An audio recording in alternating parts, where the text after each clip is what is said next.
Carolina Law Enforcement Division raided a farm, hauled the farmer off to jail, and destroyed his hemp crop.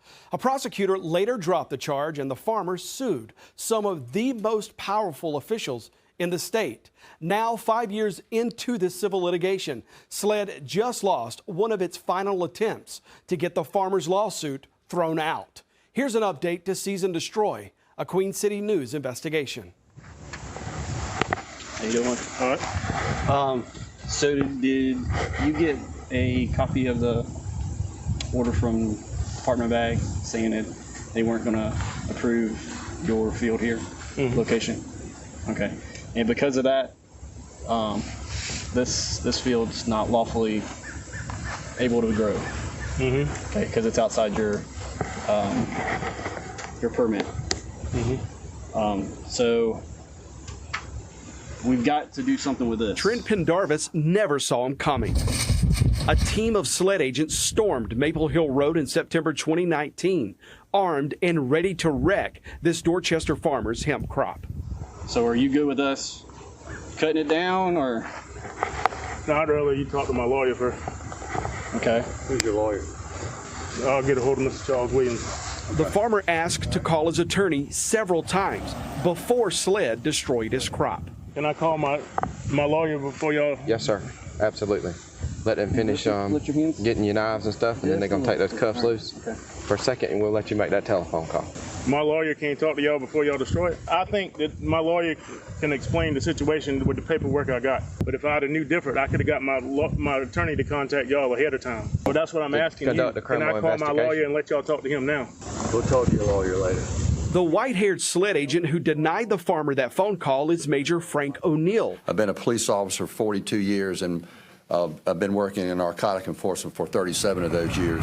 O'Neill led the raid and personally took a couple of licks in ravaging this farmer's crop. I can't call my lawyer before y'all mess with it? No, sir, you can call your lawyer down in jail. We gonna cut it regardless. Your lawyer can't stop us from cutting it. It's grown in an unlawful location. Well, that's why I don't understand. How can why are y'all gonna destroy it before my attorney gets with y'all and dating with the department? Let me read this warrant to you, sir. You got a warrant here for unlawful cultivation of hemp. SLED arrested Pendarvis, then mowed down his hemp crop, destroying every dollar he had invested in it. Pendarvis did have a South Carolina Agriculture Department license to grow hemp when he planted this field.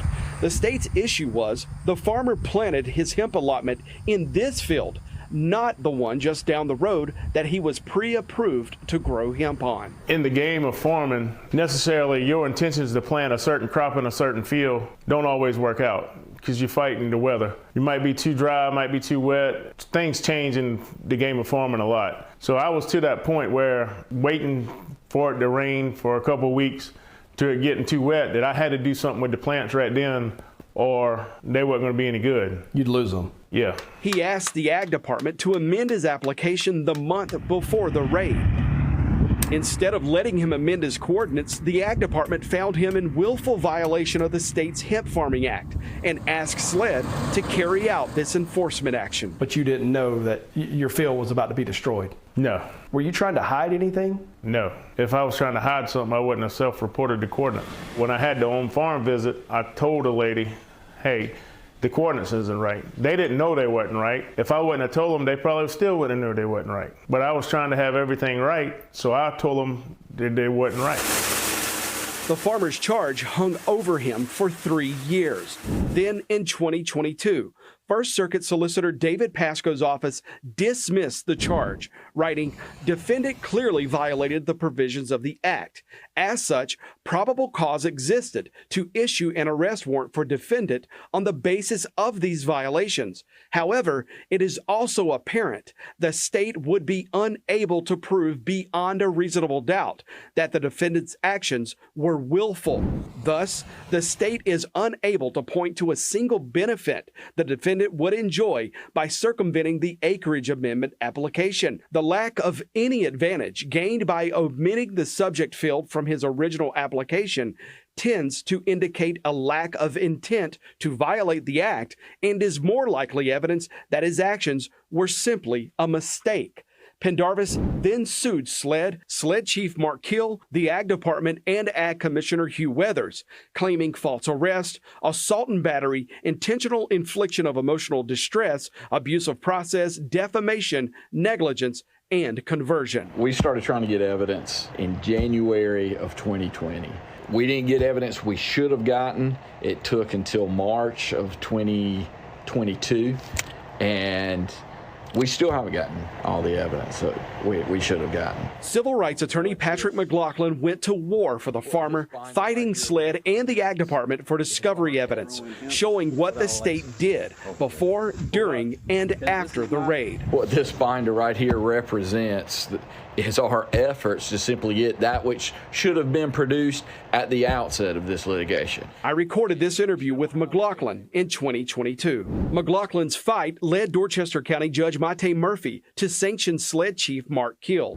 She called Kill's discovery abuses dilatory, prejudicial, willful, intentional, and in bad faith, and Kill's responses have been false, misleading, and incomplete. Murphy sanctioned Chief Kill, ordering him to pay McLaughlin $11,307.36. The chief appealed all the way to the state Supreme Court, but in December 2023, the High Court rejected the chief's request to hear his appeal. The SLED chief paid the court-ordered sanction the following month. But it only gets worse, Jody. We've told you what happened up to the time of the destruction, but after that, when they found out that somebody was going to be looking into this, then they started taking steps to conceal what they had actually done. Pendarvis's legal team uncovered emails in the discovery evidence they did not know about before.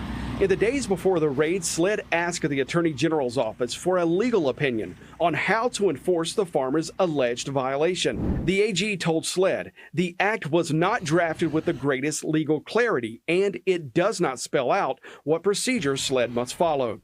SLED must proceed with the utmost care to ensure constitutional rights are protected. SLED then went to Dorchester County Chief Administrative Judge Diane Goodstein, asking her to sign a seizure and destruction order against Pendarvis and his crop. The judge declined to sign anything, offering SLED a hearing in open court if they wanted to argue why the state had a right to destroy Trent Pendarvis's crop. SLED's general counsel, Adam Whitsett, declined the offer. 1 week later, SLED agents showed up to a lower court magistrate's office and left with an arrest warrant for Pendarvis. SLED did not tell the magistrate it also planned to seize and destroy the farmer's crop, or that just days before, a higher court judge refused to do so. That was only an arrest warrant. That magistrate had no authority to order the destruction of that crop, and the magistrate did not order the destruction of that crop. But all these people knew it. They all knew it. They had been warned. If you don't do it right, you're going to violate Trent's constitutional rights, and they didn't care. In 2024, McLaughlin uncovered even more discovery evidence that SLED did not initially turn over to the farmer. Those records included calls and in-person meetings with David Pasco's First Circuit Solicitor's Office. McLaughlin sent a subpoena to the solicitor asking for any record of a meeting or a conversation with SLED agents about the farmer's prosecution. The solicitor provided multiple emails documenting communications involving SLED Major Frank O'Neill and prosecutors, where SLED appeared to be pushing to have the farmer prosecuted, while the prosecutors couldn't figure out what crime SLED thought the farmer committed. If SLED has a bone to pick with hemp farmers, they should at least bring a legitimate criminal charge. Assistant Solicitor Baker Allen wrote in an email 3 days before the solicitor dismissed SLED's charge against the farmer. The solicitor's investigator wrote, "There is no proof or any evidence found in the investigation that shows anything that Frank just said. You can assume all you want, but we need more than that." Solicitor David Pasco weighed in. Arguably, in a criminal case, a defendant gets the benefit of the doubt. This wasn't a case for SLED to die on a hill over. Probably should have just let the Ag Department deal with this guy first. What they ignore are all the communications we know about now, because we subpoenaed the solicitor's office, about what they were saying behind the scenes about this. They were using words like illegitimate criminal charges. They actually asked for a meeting via Zoom because they don't want these criminal charges to go away. They want to continue to push for the prosecution.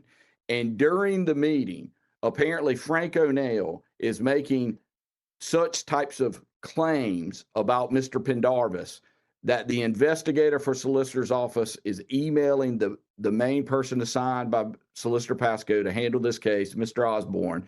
And Investigator Howe tells Osborne there's no proof of any evidence found in the investigation that shows anything Frank just said. That's how badly they were continuing to try to push for the criminal prosecution of this farmer. The more discovery we do, the more we find. We didn't find out about the Zoom meeting and stuff until we issued a subpoena, even though the court had already ruled, had already specifically instructed Chief Keel, go do an email search just in the plaintiff's name. It wasn't until we sent a subpoena to the solicitor's office and they realized they're going to get what the solicitor's office has. Maybe we need to go back and look that we found out about these Zoom meetings. SLED Chief Mark Keel filed a motion for summary judgment, asking the court to throw the farmer's lawsuit out. We think summary judgment should be granted. SLED civil attorney Daniel Plyler and Patrick McLaughlin faced off in this court hearing in November 2025. He admits that he knew Maple Hill Road had not been pre-approved by the Department of Ag. He admits that he knew that by planting that field and it not being approved, it could subject him to some of the repercussions that he ended up facing. In this situation, the requirements of that license were that he get pre-approval for the fields he wanted to plant. And he's acknowledged in the agreement, as well as his own testimony, that if he is growing it outside of a location that's been approved by the Department of Ag, then the hemp will either be confiscated or destroyed. McLaughlin believes SLED and the Ag Department targeted Pendarvis in SLED and the Attorney General's public fight against medical marijuana legalization. And I want to thank Chief Gill again for his long ongoing partnership. Thank you, General. SLED Chief Mark Keel and Attorney General Alan Wilson have publicly opposed marijuana legalization for years. The lawsuit quotes Wilson as calling marijuana the most dangerous drug during this 2019 State House press conference, with SLED Chief Keel standing beside him, just 8 months before SLED raided this hemp farm. Well, this is a topic that I think most people know that I am very much opposed to here in South Carolina. I pretty well made that very well known. Keel made that statement in January 2022 as a medical marijuana bill was making its way through the State House. And privately, Major Frank O'Neill, the white-haired agent who led the farm raid, confirmed in his deposition that Chief Keel commended him for helping lead the fight against legalizing medical marijuana in a job performance evaluation. In his 2018 evaluation, Chief Keel told O'Neill, "Do not let this marijuana fight get the best of you."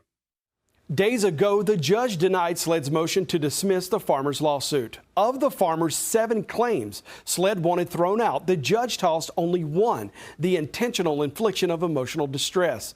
That means the farmer's 6 remaining claims of false arrest, assault and battery, abuse of process, defamation, negligence, and conversion still stand, with the judge writing that there are material questions of fact for a jury to decide. 2 days ago, SLED asked the judge to reconsider her decision. The judge has not yet ruled on that request. With the denial of SLED's motion for summary judgment, this case is one step closer to a jury trial. The court has not yet set a trial date. Queen City News Plus. Just search Queen City News on your smart TV's app store.